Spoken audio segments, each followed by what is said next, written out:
You know, if you stop and think about it, it's really amazing how much profanity has just gotten through all of our society, especially in the movies, but also on the radio stations and even TV shows. Even the titles of certain TV shows have profanity. And it's just a part of life now, and our kids are exposed to it a lot more than what we were when we were young. I challenge any of you out there willing to try to make a change for the better to try to work profanity out of your life.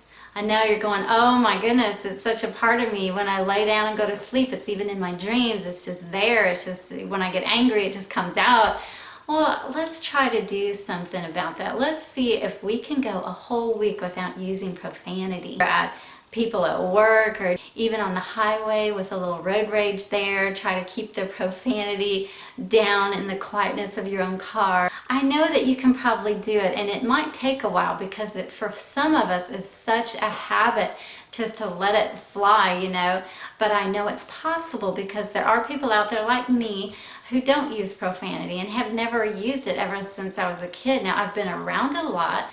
I was always around people that used it in my jobs that I had, and some of the people that were just around me in places that I went. It was around me a lot, but I never let it get deep inside of me. I never let it be a part of me. And so I know it's possible, but for some of you who are around it a lot more than I ever was, it's going to be a bigger challenge, but I know you can do it. I know that you can say, you know what?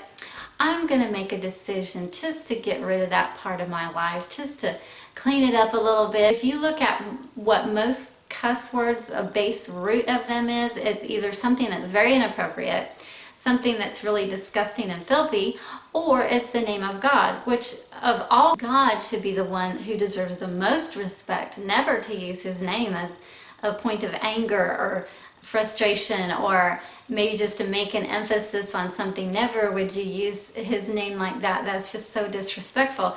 And so we're like, why not get rid of that part of your life? Why not go for a little bit more purity and a little bit more innocence? You know, purity and innocence isn't that bad. It's not nerdy. It's a good thing. I know society says, oh, well, that's old-fashioned. You're just not being tolerant. But I'm not here to condemn, and this is not at all a way of condemning those who use profanity. It's just a challenge to those who would like to get rid of profanity in their life. If you're having trouble with that, get some friends together and say, hey guys, I really want to do this. This means a lot to me. I just want to get rid of the profanity in my life. Can I have some help? And hopefully you'll have good enough friends that will help you because they realize that it means something to you. And they'll support you and they'll help you. And they're not going to condemn you when you slip up. That's not what this is about.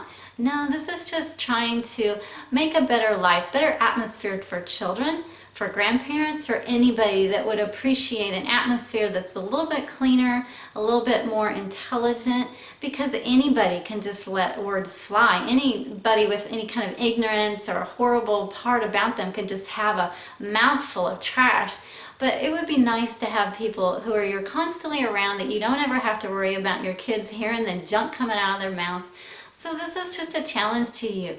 Let's try to clean it up a little bit. Clean up your thoughts, clean up your language, and you just feel better about yourself. Don't condemn other people. Oh my goodness, once you get free of using profanity, don't go around condemning other people. That's the worst thing you could do, is just be a really condemning person.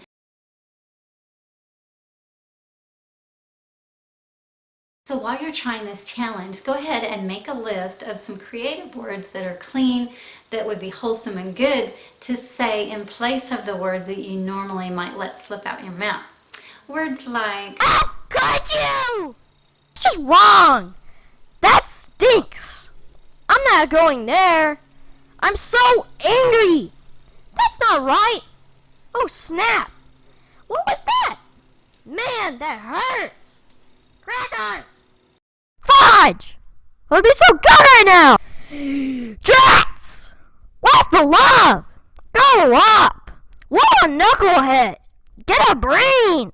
You're just a freak of nature! Dan! You! Stop! Well, thanks a lot! I'm freaking frustrating jerk!